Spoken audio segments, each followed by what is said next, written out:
You see that pile of leaves on your curb? That's not trash. That's a stack of $100 bills you've set on fire. No, seriously. Every single time you rake your leaves, stuff them into a plastic bag, and drag them to the curb, you are committing an act of horticultural treason. You are literally paying your city to haul away the most valuable, nutrient-dense, and soil-transforming resource that nature gives you for free. You're throwing away your garden's 401k. You think you're being tidy. You think you're cleaning up, but what you're actually doing is bagging up your garden's inheritance and sending it to a landfill to die a slow, gassy death. It's a tragedy, and it's a mistake I made for the first couple of years of my 15-year journey with this patch of dirt I call a garden. I'd break my back raking, sweating, stuffing those crinkly plastic bags, feeling accomplished. What a fool I was. I was stealing from my own soil. The problem is, we've been brainwashed. We've been told that a perfect lawn is a sterile green carpet, completely devoid of nature's mess. We see a leaf on the grass and we twitch. It's an obsession. But that obsession is starving your soil, compacting your earth, and making your garden completely dependent on chemical life support. Those leaves? They are nature's Amazon delivery. They are a perfectly balanced, slow-release capsule of everything your soil is screaming for. When a tree pulls nutrients from deep in the earth, it sends them up to the leaves. In the fall, as the tree prepares for winter, it pulls back some of the good stuff, but a huge amount of minerals, calcium, magnesium, potassium, and countless micronutrients are left in that leaf. When that leaf falls, it's not dying. It's starting its second life. It's a prepackaged meal for the billions of microorganisms, fungi, and earthworms that make up a living, breathing soil ecosystem, and you're just throwing it in the garbage. It gets worse. When you send those bags to the landfill, they get buried under tons of other trash. Deprived of oxygen, they can't decompose properly. Instead of breaking down in the beautiful, earthy humus, they undergo anaerobic decomposition. This process releases methane, a greenhouse gas that is orders of magnitude more potent than carbon dioxide. So you're not just impoverishing your garden, you're actively contributing to a bigger environmental problem. It's a lose-lose-lose situation. You lose time and effort. Your garden loses its best source of food, and the planet gets another puff of methane. But what if I told you there's a way to turn this liability into your garden's greatest asset? What if you could stop fighting nature and instead partner with it? I know what you're thinking. Defense, this sounds like a lot of work. I don't have time for some complicated compost thing. Stick with me because the easiest method requires a tool you probably already own and about half the effort of bagging. It's called the chop and drop. You ready for this revolutionary technique? Take your lawnmower. Yes, your regular old lawnmower. And just mow the leaves. Go right over them. When you run them over with a mulching mower, you shred them into tiny, confetti-sized pieces. These little pieces are like a 5-course meal for your lawn. They fall down between the blades of grass right to the soil surface. Now, the magic happens. Earthworms see these little leaf bits and they pull them down into the soil, creating channels that aerate the ground and improve drainage. The fungi and bacteria in your soil get to work, breaking down that organic matter and releasing all those stored nutrients right at the root zone of your grass. You are literally feeding your lawn exactly what it wants to eat. Over the course of a single winter, doing this just a few times will build up your topsoil, increase its ability to hold water, meaning you water less in the summer, and reduce the need for any synthetic fertilizer you've been buying. People have fears about this. They ask me, won't that smother my lawn? No, not if you shred them. Whole, wet, matted leaves can smother a lawn. That's a fact. But shredded leaves are too small. They disappear into the turf in a matter of days, especially after a good rain. Won't it look messy? For a day, maybe. But is a slightly confetti-dusted lawn for 24 hours worse than a garden that is slowly dying from starvation? It's a question of priorities. Are you gardening for a sterile picture or for a vibrant, living ecosystem? This one simple change, mowing your leaves instead of bagging them, will fundamentally alter the health of your lawn for the better. It's the gateway drug to sustainable gardening. It's easy, it's fast, and it's unbelievably effective. Okay, so you've mastered the chop and drop. You're leaving the leaves on your lawn, and you're already seeing the benefits. But you've got big trees. You've got a mountain of leaves every fall.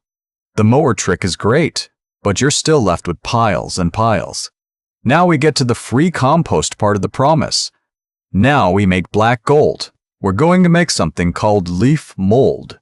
This is the lazy gardener's secret weapon. It's different from regular compost, and in some ways, it's even better. Regular compost is a fast, hot, bacterial process. Leaf mold is a slow, cool, fungal process. It mimics what happens on the forest floor. The end result isn't a fertilizer packed with nutrients, but a soil conditioner that is second to none. It's the ultimate soil sponge. Here's how you do it. It's so simple, it's almost embarrassing. Find a corner of your yard, an out-of-the-way spot. You can build a simple bin with some chicken wire and 4 stakes, or you can literally just make a pile. That's it. A pile. Rake all your excess leaves into this pile. All of them. If they're dry, it helps to give them a good soaking with the hose. The fungi that do the work need moisture. It also helps to shred them first with the lawnmower. They'll break down in 1 year instead of 2 or 3. But even if you don't, time will do the work. And then, you walk away. That's the whole technique. Pile up leaves. Get them damp. Wait. Over the next year or 2, a quiet miracle will occur in that pile. Fungi will begin to weave their mycelial threads through the leaves, slowly, methodically digesting the tough lignin and cellulose. What started as a giant fluffy mountain will shrink and darken. After a year, you'll have a partially decomposed material that makes an incredible mulch. Spread it 2 or 3 inches thick around your perennials, your shrubs, your vegetable beds. It will suppress weeds, retain moisture, and slowly continue to break down, feeding the soil. After 2 years, what you'll find at the bottom of that pile is one of the most precious substances in the gardening world. It will be dark, crumbly, and smell like a forest after a rainstorm. This is finished leaf mold. It has a magical ability to improve soil structure. Got heavy clay soil that's impossible to dig? Mix in leaf mold. It will break up the clay particles and create air pockets. Got sandy soil that water runs right through? Mix in leaf mold. It can hold up to 500 times its own weight in water, acting like 1,000,000 tiny sponges that keep your plant roots hydrated. It doesn't add a ton of nitrogen, but it provides the perfect habitat for the soil life that does make nutrients available to your plants. You're not just feeding the plant, you're building the city where the plant support system lives. But you're an overachiever. I can tell. You want the fast stuff. You want the nutrient-rich, steaming, hot and heavy compost. You want the stuff that can turn your pale, spindly tomato plants into towering behemoths. This is where your leaves become the most critical ingredient in a traditional hot compost pile. Every good compost pile is like a lasagna. It's all about balancing 2 things, greens and browns. Greens are the nitrogen-rich materials. They're the hot, fast fuel. Think grass clippings, kitchen scraps, no meat or dairy, coffee grounds, and even weeds that haven't gone to seed. Browns are the carbon-rich materials.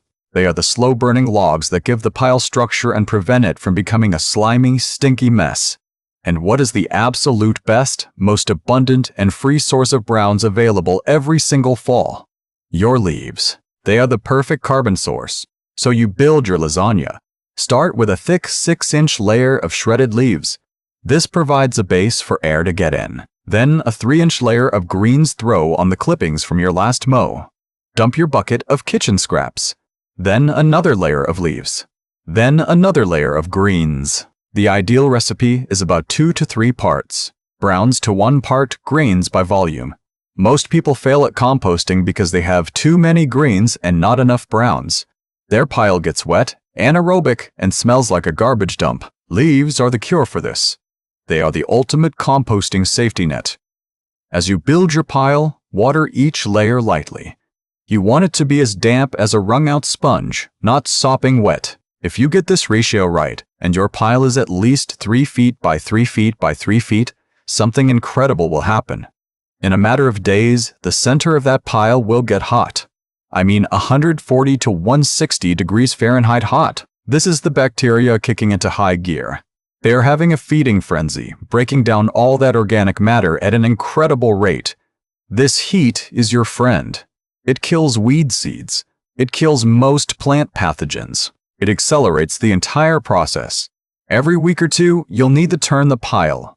Use a pitchfork to move the material from the outside to the inside and the inside to the outside. This reoxygenates the pile and keeps the party going. Yes, it's a bit of a workout, but the reward is immense. In as little as 2 to 3 months, that pile of leaves, grass, and banana peels will have transformed into a pile of dark, rich, beautiful compost. This isn't just soil.